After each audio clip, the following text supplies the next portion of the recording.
deu, porra, mesmo mas assim, agora deu um pouco de merda isso aí, né? Por quê? Porque o Trump já não tá mais lá.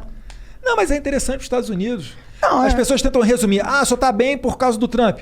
Cara, é claro que fica bom, sabe? Destrava várias pautas, a coisa flui de maneira mais natural. Agora, Estados Unidos, cara, é money talks. Você acha que o Biden vai falar, não, porque é o Brasil, não, porque não pode mandar. E outra coisa, cara, é a iniciativa privada que a gente tá falando. Mas eu fiquei com um pouco com a sensação que os Estados Unidos estavam usando a gente de otário. Mas por quê? O que a gente perderia com esse pensamento? Não que a gente perderia nesse sentido, mas, pô, eu achava que a gente merecia mais do que uma base em Alcântara, tá ligado? Por que a gente não entrou na OCDE lá? Por que não destravou certas paradas? Parecia muito que, na minha visão de leigo... Ninguém entrou na OCDE. A OCDE basicamente é o seguinte, entra aqui o pessoal das Américas, entram lá apoiado pelo lado europeu. E vai alternando. A Argentina, quando virou socialista e elegeu o Alberto Fernandes, os Estados Unidos botou um pé no freio. Calma aí. Não convém colocar esses caras porque a política deles é um pouco diferente da nossa. Vamos ver como é que a coisa vai funcionar. Entendi. E aí o Brasil foi pra cima, subiu a fila. Entendi. Entendeu? Entendi. Mas é que ficou essa impressão. Ficou que a gente não ganhou muita coisa dos Estados Unidos, assim, de verdade. Tá o resgate de grupo de CEOs, assinatura do Acordo de Alcântara depois de 20 anos. Quando o Macron chamou uma reunião de emergência do G7 sem o Brasil para discutir a Amazônia, naquele tempo que estava pegando fogo, que poderia muito bem ter saído dali uma nota conjunta para boicotar o Brasil. O Trump foi lá espontaneamente e nos defendeu. Várias outras matérias, cara. É que assim, nos Estados Unidos a acusação é a mesma. Falam pro Trump, tá abrindo as pernas lá, tá fazendo muita coisa brasileira, a gente não tá ganhando nada. Entendeu? E não é dessa maneira. Os Estados Unidos realmente perdeu muita coisa aqui no Brasil no tempo que a gente virou as costas para eles. Tanto que a China passou a ser o principal parceiro econômico do Brasil de 2009 para cá. Historicamente, em toda a história do Brasil, os Estados Unidos sempre foi o nosso principal parceiro econômico. Só tem duas exceções. Nos anos 30, porque Vargas adorava o Hitler, e aí a Alemanha nazista foi o nosso principal parceiro econômico.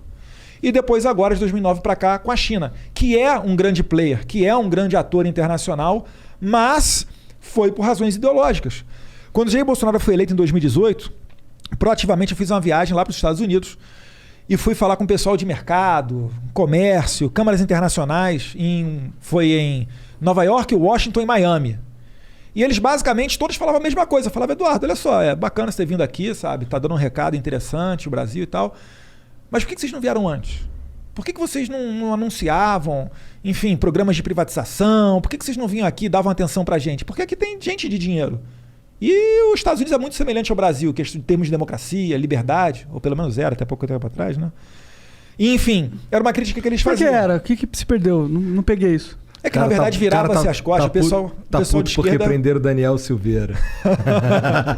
É foda, né? Mas, enfim, voltando ao tema. Porque virava as costas para os Estados Unidos e privilegiava a relação com a China, o que não está errado. A China tem muita oportunidade para ser aproveitada. Só que a China, por quê? Porque a China é liderada pelo Partido Comunista. Assim como privilegiava com a Venezuela, por quê? Porque é o Maduro bolivariano. Assim como era com Cuba, por causa dos irmãos Raul e Fidel Castro. E mas assim o seu argumento é que seria que o Brasil tem que ter uma relação institucional com esses países, não por ideologia. Sim. Mas tem que ter institucional com a China. Não dá para você fechar a cara para a China. Claro. Não, a China... 80% da soja que a gente exporta vai para a China. E deve ser difícil, né? Porque, imagino, a China realmente tem uns problemas no sentido que eles têm um governo ditatorial.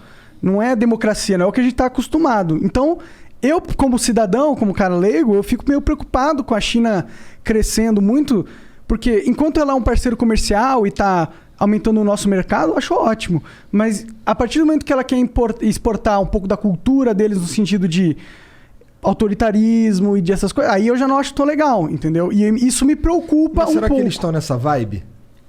Cara, eu não confio em ninguém com poder absoluto. Tá ligado? A China ela tem um plano de poder desde os anos 40, né? Mais especificamente em 49, quando Mao Tse-tung fez a revolução lá, de que em 100 anos seria o principal país do mundo, em termos econômicos e militares. Né? Acho que eles vão chegar lá até um pouquinho antes desses 100 anos. E, na verdade, assim, é o que eu falei, ali tem grandes oportunidades. Tem que ter uma relação institucional com eles. É um país de, quase 1,5 bilhão de habitantes. A gente é um país aqui que, é sensacional no agro, então para nós interessa vender para eles.